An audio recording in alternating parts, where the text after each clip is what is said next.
क्यों ना करूं अहंकार। देखिए अपने सभी गणों को, देवताओं को, उनके पशुओं को, जिन्हें मैंने पराजित किया है अकेले अपने बल से।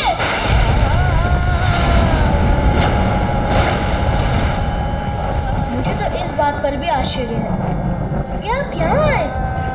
मैंने आपको भीतर जाने से रोका और आप मुझसे युद्ध करने के स्थान पर वहाँ वृक्ष के नीचे जाकर ध्यान करने लगे।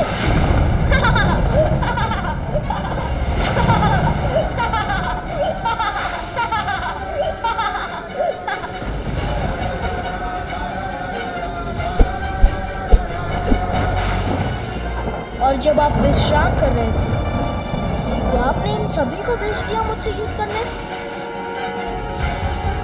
जिसमें मैंने इन सभी को परास्त किया। इससे तो आप प्रारंभ में ही मान जाते।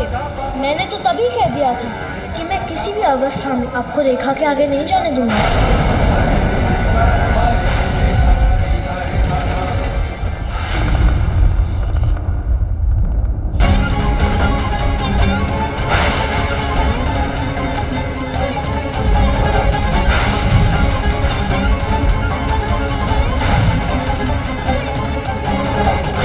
समय हो गया है। मैं देखती हूँ मेरा पुत्र कहाँ है, क्या कर रहा है। अखंड ज्योति की लौ इतनी तीव्र हो गई है, अवश्य इसका घृत समाप्त हो रहा है।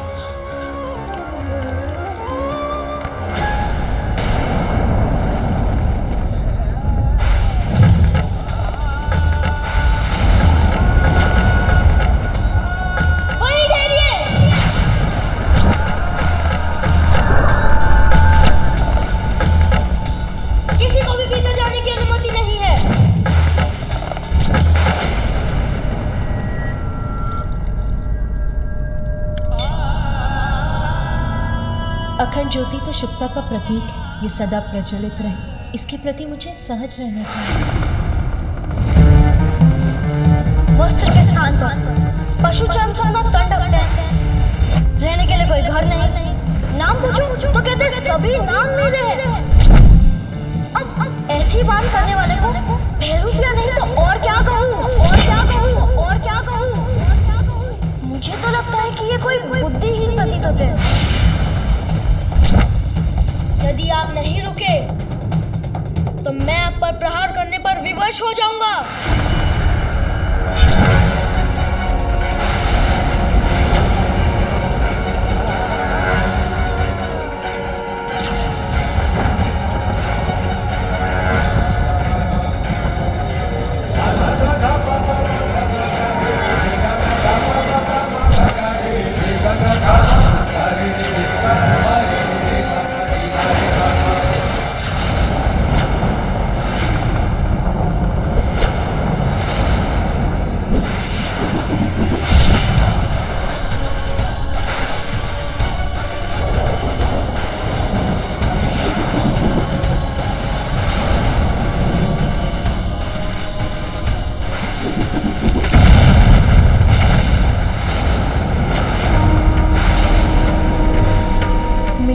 भस्म कर दिया इन्होंने।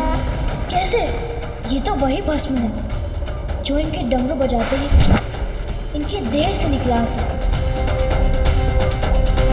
आपने मुझसे वो छीनने का दुस्साहस किया है जो मुझे मेरी माँ ने दिया था। अब उसका परिणाम भुगतने के लिए तैयार हो जाइए।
इसे कैसे रोकूं?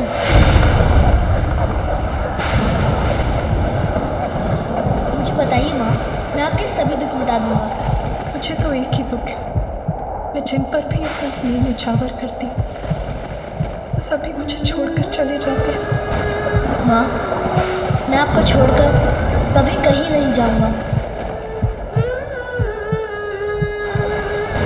आज मुझे अपने मातृत्व की पूर्णता का सुखद आभास हो रहा है। माँ, अब मैं आपकी रक्षा के लिए पूर्णतः तैयार हूँ। अब मैं किसी का भी सामना कर सकता हूँ। मैं स्नान करने जा रही हूँ, स्मरण रहे किसी को भी भीतर मत आने देना। मैं वचन देता हूँ माँ, किसी को भी भीतर आने नहीं दूंगा।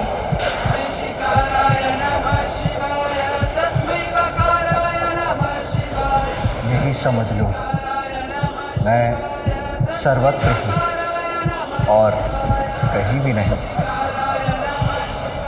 ये तो सर्वत्र व्याप्त है, कहीं इन्हें पहचानने में कोई भूल तो नहीं हुई मुझसे।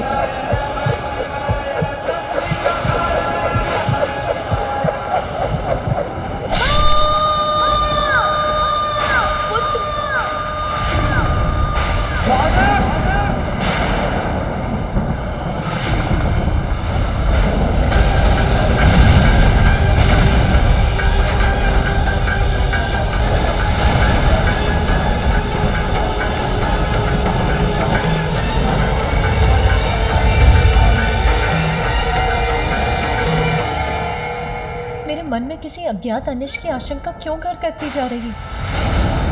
कितनी विचित्र बात है।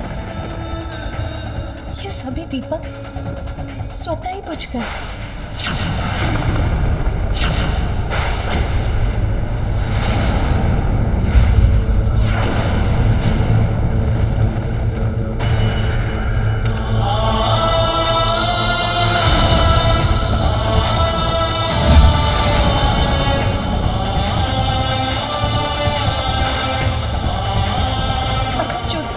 ऐसे भड़क रही कि वो भी एक बार भड़क कर बुझ जाएगी। अभी तो इसमें बहुत दृढ़ शेष है, फिर ऐसा क्यों हो रहा है? स्वामी, ये सब क्या हो रहा है?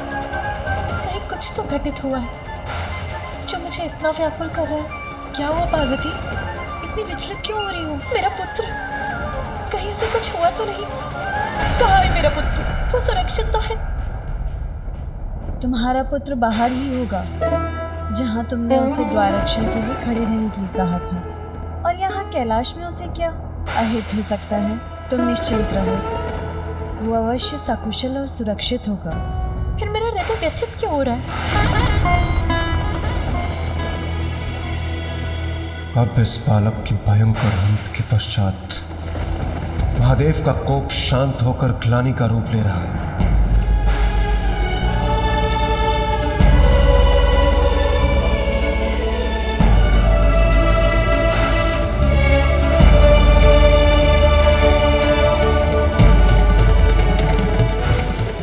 मैं क्या कर रहा हूँ और उसका क्या कारण है, ये आपको क्यों बताऊँ?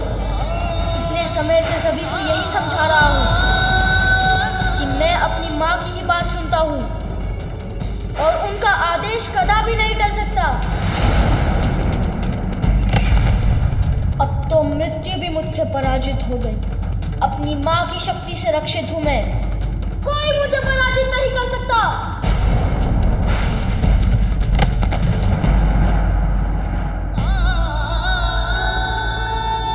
घोर अनर्थ हुआ है, किंतु अहंकार का परिणाम भीषण ही होता है। अहंकारी अपने अहंकार से न केवल अपना सर्वनाश करता है, अपितु अपने प्रियजनों को भी दुख पहुंचाता है।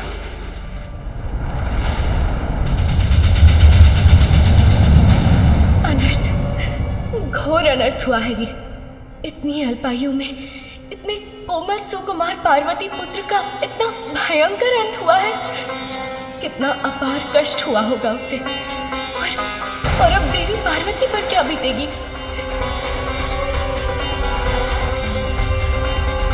माता का दुख तो मुझे भी व्याकुल कर रहा है।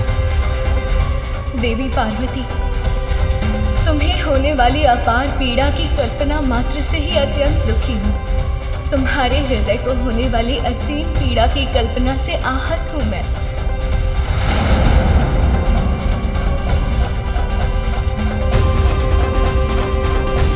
आज देवताओं ने घोर अपराध किया है। अपने दम के कारण एक अबोध बालक से संघर्ष कर उसे इस अवस्था में पहुंचा दिया। अपने इस कृत्य के लिए देवताओं को दंड अवश्य मिलेगा। ये क्या अनर्थ कर दिया आपने। आप तो देवराज हैं, आपको तो स्थिति संभालनी चाहिए थी, किंतु आपने तो अग्नि में खिंच डालने का ही कार्य किया, जिसका परिणाम इतना भयंकर हुआ। ये उचित नहीं किया आपने। जो हुआ वो अनुचित था। सभी सीमाओं का उल्लंघन किया है आप देवताओं ने। उसका परिणाम आप सभी को भुगतना ही होगा। असत्य है ये, असंभव है। ऐसा कदापि नहीं हो सकता देवी। यही सत्य है। आपकी कुदृष्टि कुछ भी कर सकती है, और ये भी आप ही की कुदृष्टि के कारण हुआ है, किंतु परिणाम आपको ही नहीं सभी देवताओं को भुगतना होगा।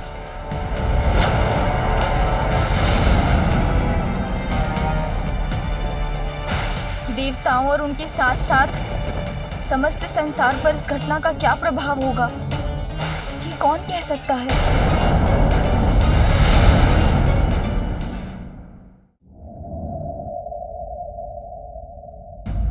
इन दियों का स्वतः ही बुझ जाना किसी बड़े अशुभ का संकेत क्यों प्रतीत हो रहा है मुझे। वायु के तेज झोंके से बुझ गए ये सारे दीपक पार्वती।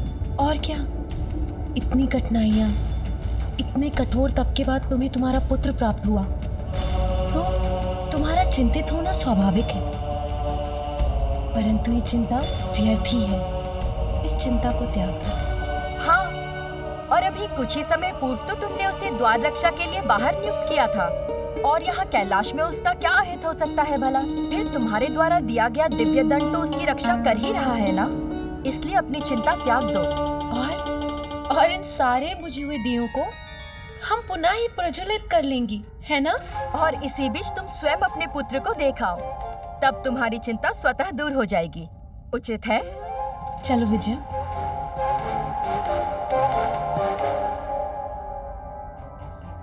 मेरा हृदय कंपित हो रहा है, मन शांति नहीं हो रहा, जैसे कि किसी अज्ञात व्यथा ने घेर लिया हो मुझे, जिससे मैं मुक्ति नहीं हो पा रही हूँ।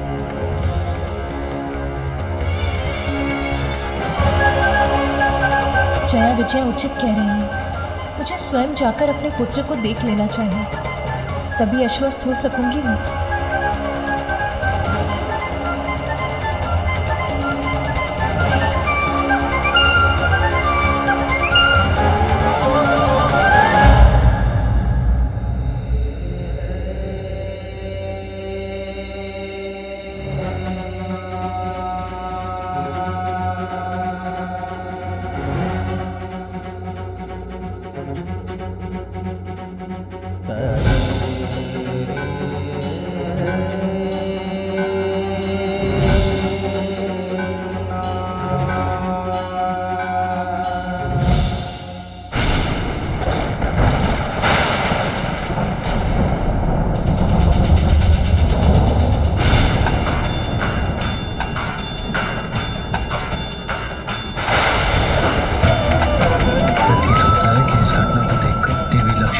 सरस्वती का क्रोध जागृत हो गया और वो कुपित होकर यहीं आ रही है।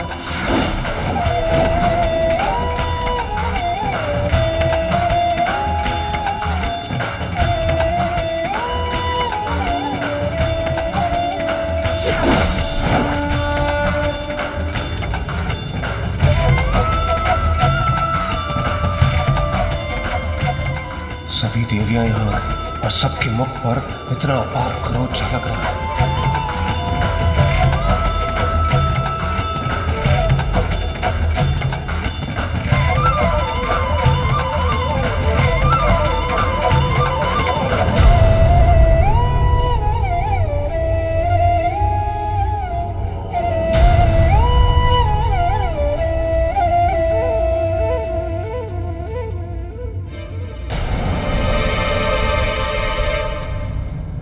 अनुसार नेत्र पिता के हैं, किंतु इनकी सौम्य और मन भावन मुस्कान आपकी है देवी पार्वती। कितनी मनमोहक मुस्कान है, जैसे चारों दिशाओं को प्रकाशित कर रही हो।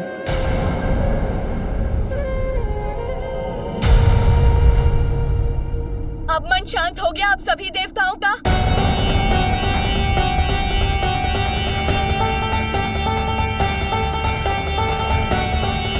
आप लोगों को ज्ञात भी है कि क्या कर बैठे हैं आप? जानते हैं ये बालक कौन था?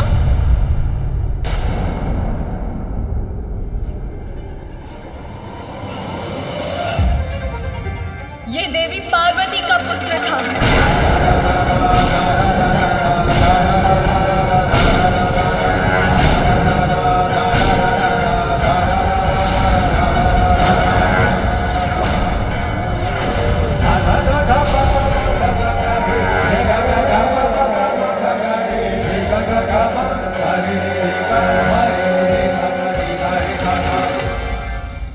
माता पार्वती का पुत्र? ये कैसे संभव है? महादेव तो स्वयं भी बंदी थे। गजासुर के उदर में। याद है मुझे अग्निदेव, किंतु उसी समय देवी पार्वती अपना पुण्य व्रत संपन्न कर रही थी। उन्होंने पुण्य व्रत पूर्ण कर मेरे स्वामी श्रीहरि से पुत्र प्राप्ति का वरदान प्राप्त किया था। आपने दृढ़ता और निष्ठा के साथ पुण्य व्रत पूर्ण किया। स्वामी से प्राप्त वरदान के फल स्वरूप देवी पार्वती ने अपने शरीर के उतरे उपटन से ही एक आकृति का निर्माण किया और वही आकृति सजीव होकर पार्वती पुत्र के रूप में प्रकट हुई। अपने उसी पुत्र को द्वार की रक्षा के लिए छोड़कर देवी पार्वती महादेव के कैलाश आगमन के पूर्व मंगल स्नान करने गई थी। इसीलिए उनकी आज्ञा का पालन करने के लिए उनका पुत्र किसी को भीतर नहीं जाने दे रहा था।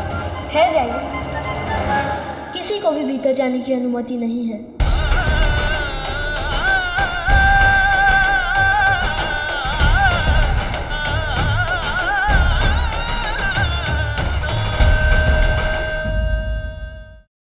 किंतु आप सभी ने देवता होते हुए भी इतनी सी बात को इतना बड़ा बना दिया कि उस बालक को अपने प्राणों से ही वंचित होना पड़ गया। नंदी, मैं तुम्हें अपने व्रत स्थल की रक्षा का दायित्व देती हूँ। मेरा व्रत पूर्ण होने तक यहाँ किसी का प्रवेश नहीं होना चाहिए। किसी का से मेरा अर्थ है यहाँ कोई नहीं आना चाहिए। जो आज्ञा माता।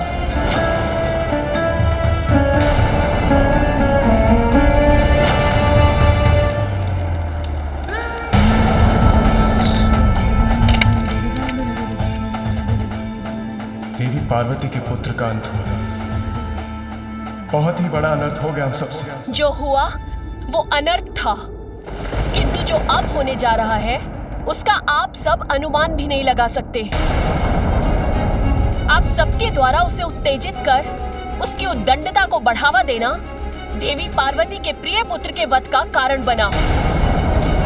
आप सभी देवता इसके दोषी हैं और शीघ्र ही देवी पार्वती यहाँ अवश्य पहुंचेंगी। और जब यहाँ पहुंचने पर उन्हें ज्ञात होगा कि इतने वर्षों की कठोर तपस्या के बाद जिस पुत्र की उन्हें प्राप्ति हुई थी, आप लोगों से युद्ध में उसका अंत हुआ है, तो उनकी क्रोधाग्नि जागृत होगी। तब उसके भीषण परिणाम का सामना आप सभी कैसे कर पाएंगे? बोलिए देवराज। आदि शक्ति का क्रोध अर्थात सृष्टि का विनाश। देवी पार्वती के क्रोधाग्नि को शांत करने की क्षमता है किसी में? उनके क्रोध से किसी का भी बचाव संभव नहीं।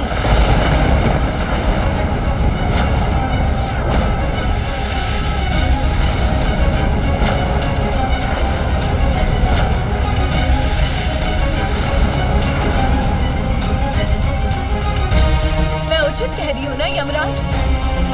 आपको तो स्मरण होगा, भक्त मार्कंडे के जब आप प्राण हरने गए थे तो आपसे महादेव के प्रति दृष्टता हुई थी और उन्होंने आपके साथ क्या किया था?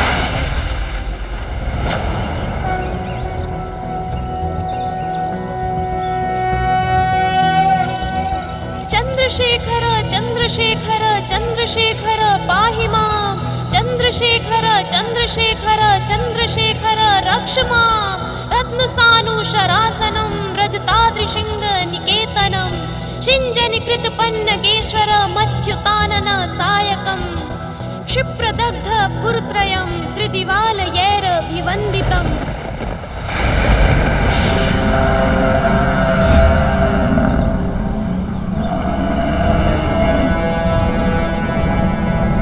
बालक, मृत्यु लोक में तुम्हारा समय समाप्त हुआ। मेरे साथ चलो, मैं यमराज तुम्हें लेने आया हूं। अपना यह मंत्र जाप रोक कर बाहर आओ और अपनी मृत्यु के लिए प्रस्तुत हो जाओ।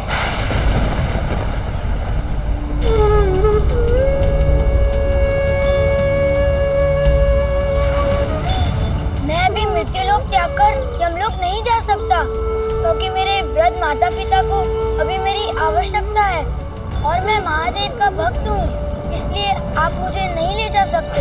महादेव ने ही मुझे यह कार्य सौंपा है बालक। ये आयु संपूर्ण होने के पश्चात मैं सभी को मृत्यु प्रदान करूं। समय आने पर मुझसे किसी का भी बचाव संभव नहीं है, फिर वो शिव भक्त हो या विष्णु भक्त। मेरे समक्ष तो सभी विवश हो जाते हैं बालक। इसीलिए अब मेरा समय व्यर्थ मत करो और अपना हठ त्याग कर शीघ्र बाहर आओ। तुम्हें क्या लगता है बालक, यदि तुम बाहर नहीं आए तो मैं तुम्हें अपने साथ लेकर जाने में विफल हो जाऊंगा? मेरा यह पाश अब तुम्हारे प्राण बाहर खींच लाएगा।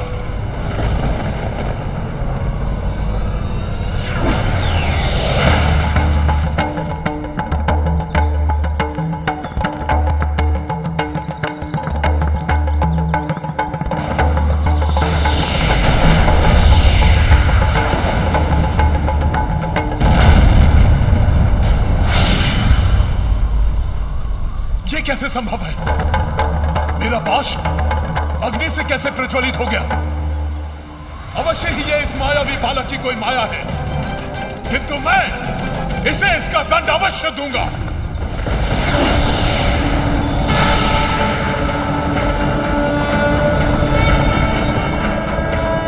यमराज ने अपने पाश से शिवलिंग अर्थात मेरे स्वामी को स्पर्श करने का दुस्साहस कैसे किया?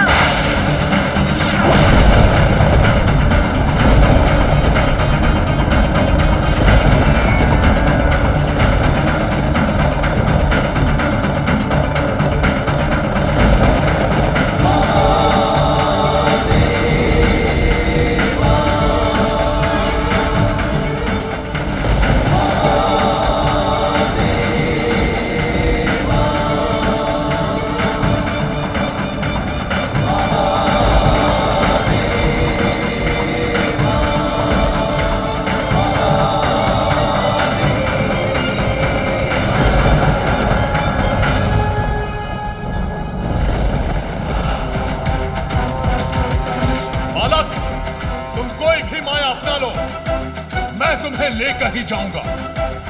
तुम्हारी मृत्यु ही तुम्हारी नियति है।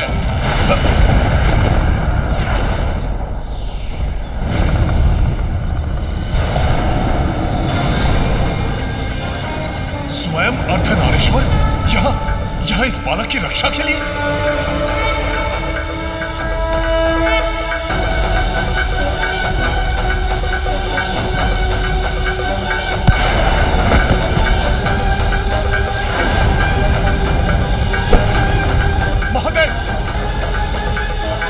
महादेव अपना त्रिशूल वापस ले लीजिए, अन्यथा अनर्थ हो जाएगा। मृत्यु का देवता ही मृत्यु को प्राप्त हो जाएगा। महादेव, महादेव! स्मरण है ना यमराज, तब आपके पार्थिव शरीर के समीप एकत्रित होकर इन सभी देवताओं ने देवी पार्वती से आपके पुनर्जीवन की प्रार्थना की थी, ताकि सृष्टि का क्रियाकलाप सुचारू रूप से चलता रहे। तब देवी पार्वती ने शांत होकर आपको पुनर्जीवन दिया, किंतु आज स्वयं उनके पुत्र का अंत हुआ है। अब उनका क्रोध कैसा विनाश करेगा, ये भला कौन कह सकता है?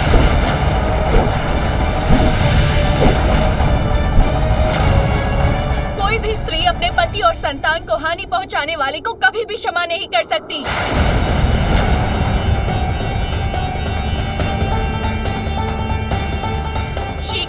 पार्वती यहाँ पहुँचेंगी फिर कौन संभालेगा उन्हें? बोलिए।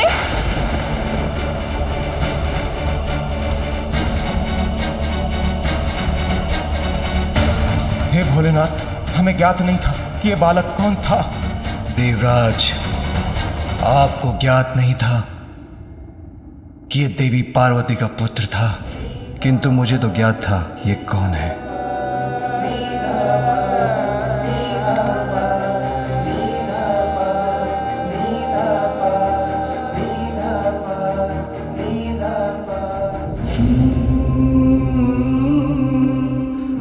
ये पार्वती पुत्र शिव पुत्र भी था, मेरा भी पुत्र था। हम दोनों एक ही तो हैं, इसलिए मेरा पुत्र आपका भी पुत्र होगा। एक नारी का अस्तित्व तब तक कहाँ पूर्ण है जब तक उसे संतान की प्राप्ति ना हो।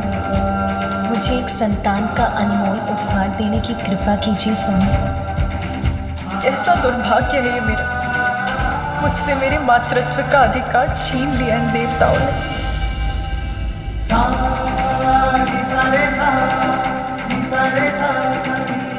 इतने स्वार्थी मत बनिए देवराज। एक माँ से उसके पुत्र को विलग करने का प्रयास मत कीजिए आप। अपने पुत्र को अपने से विलग नहीं होने दूंगी और आपको भी ऐसा नहीं करने दूंगी।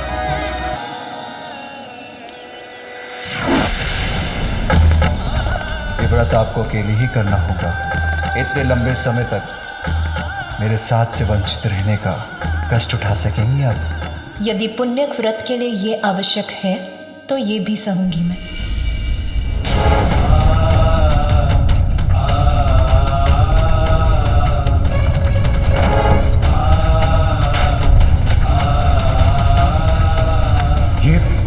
ये कैसा कंपन है?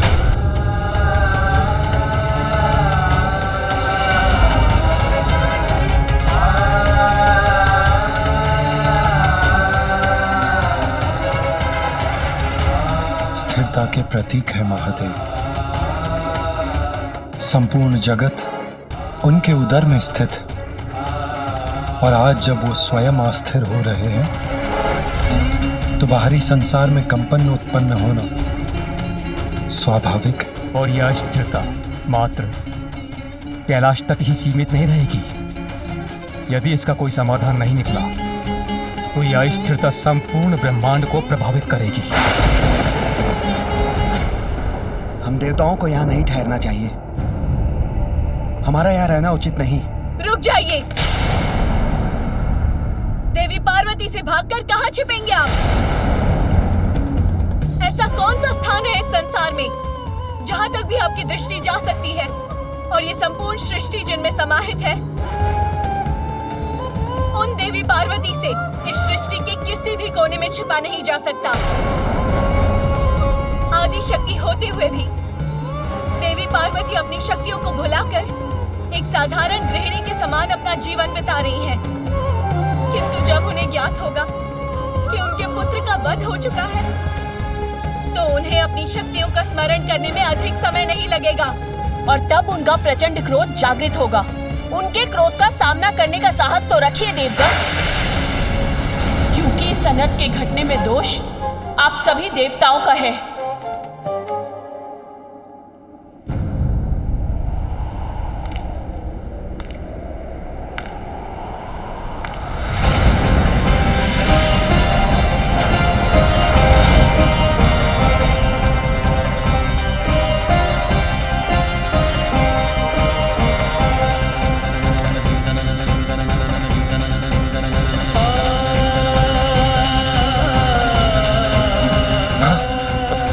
माता पार्वती तो यहाँ आई गई।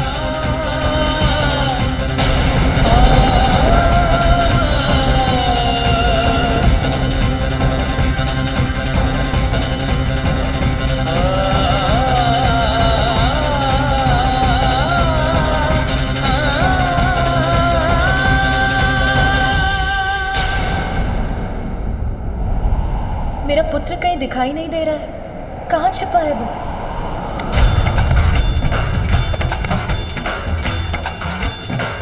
क्या बात है? आज तो यहाँ सभी देवता एकत्रित हैं।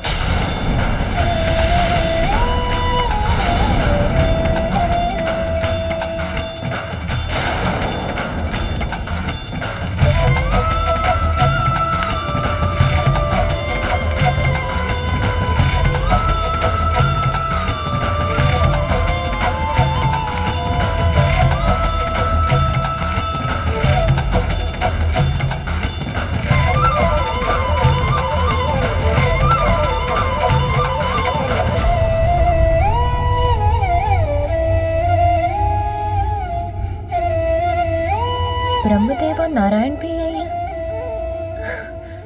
सब कुशल तो है ना? संसार पर असुरों का कोई नवीन आतंक तो नहीं छाया ना? ब्रह्मदेव, विष्णुदेव, सभी देवताओं को मेरा प्रणाम।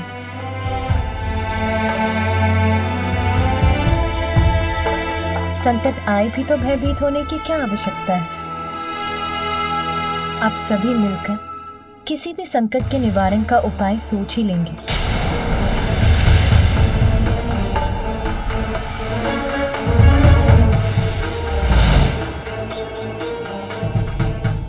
अरे मेरी सखियां, क्या हुआ? मेरी सखियां, आप सभी के नेत्रों में अश्रु क्यों हैं? किसी का कोई अनिष्ट हुआ है क्या?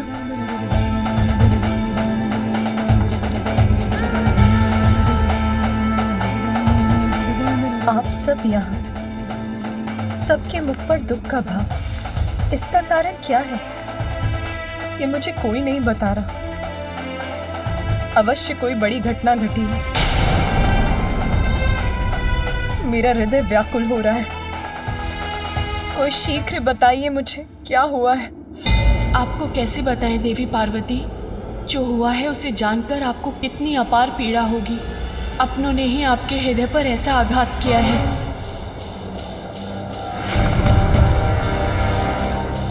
स्वामी, स्वामी यहाँ है।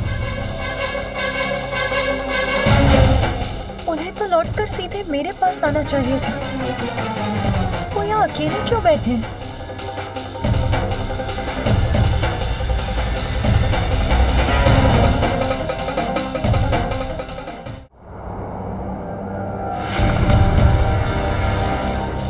स्वामी, स्वामी यहाँ है। उन्हें तो लौटकर सीधे मेरे पास आना चाहिए था। वो यहाँ अकेले क्यों बैठे हैं?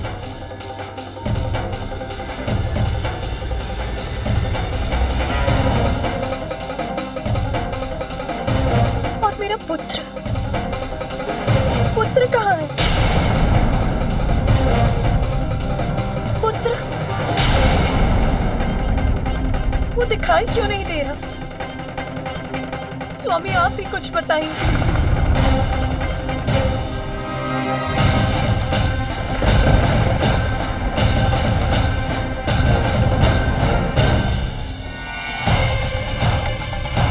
ये क्या है? किसकी आकृति है ये? कौन पड़ा है यहाँ भूमि पर?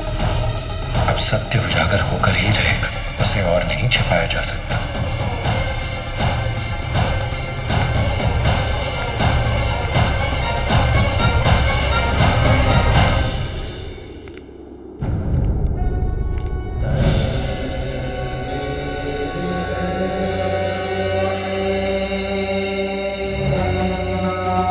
ये छोटे छोटे हाथ पांव किसके हैं? कौन है ये? कहीं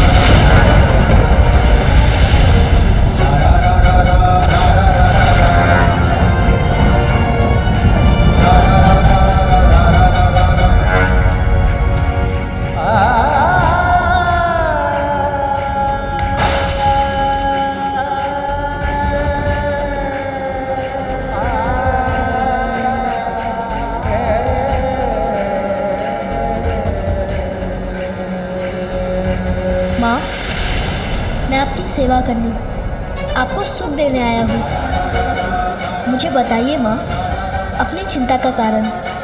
इस संसार में मैं आपकी सभी चिंताओं को हरने ही तो आया हूँ।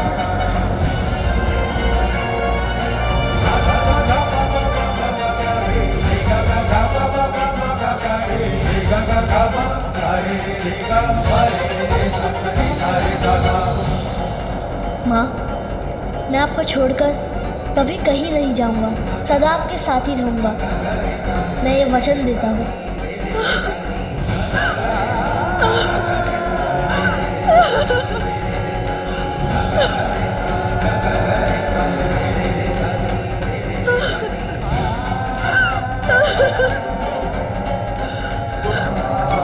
ये कैसे हो सकता है? मेरा पुत्र, जिसका जीवन अभी प्रारंभ भी नहीं हुआ था, उसका अंत कैसे हो सकता है? स्वयं नारायण के वरदान से प्राप्त मेरा पुत्र मुझे अपनी माँ को छोड़कर कैसे जा सकता है?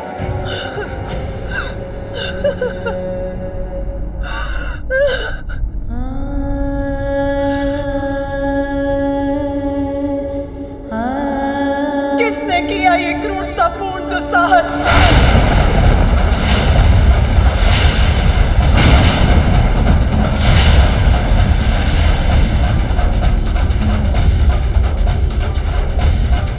किसने वश किया मेरे पुत्र का?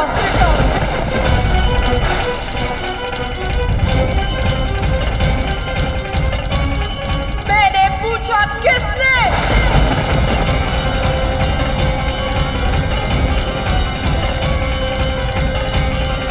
बताइए मुझे, मेरे पुत्र का वध करने का दुस्साहस किसने किया?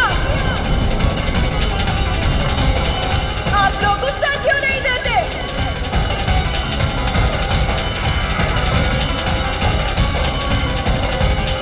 कौन है जिसने ये अपराध किया? कौन था जिसने मेरे पुत्र का अंत किया?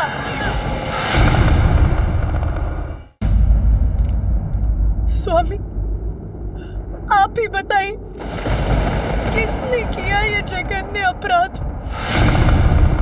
किसने विलग किए मेरे पुत्र के शरीर से उसके प्राण?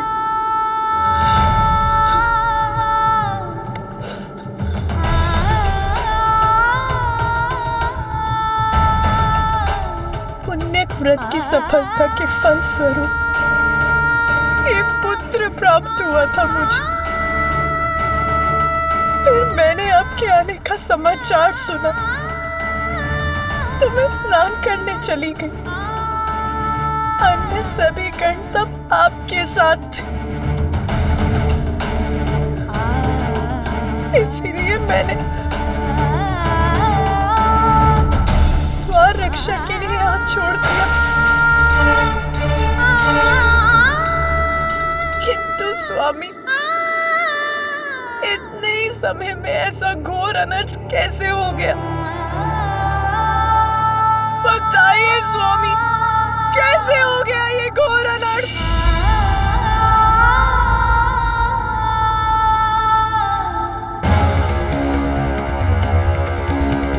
किस दुष्ट का कृत्य है ये?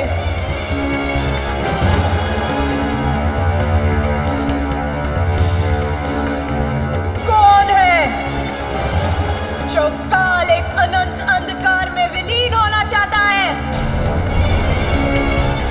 कौन है जो मेरे कोप का भागी बनना चाहता है? कौन है जिसने मेरे पुत्र का वध कर मेरे प्रति ऐसा अक्षम्य घोर अपराध किया है?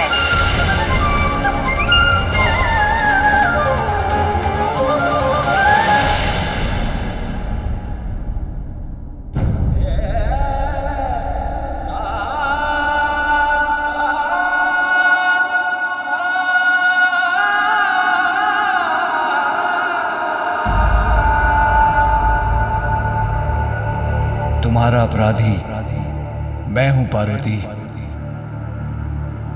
मैंने ही तुम्हारे पुत्र का वध किया है।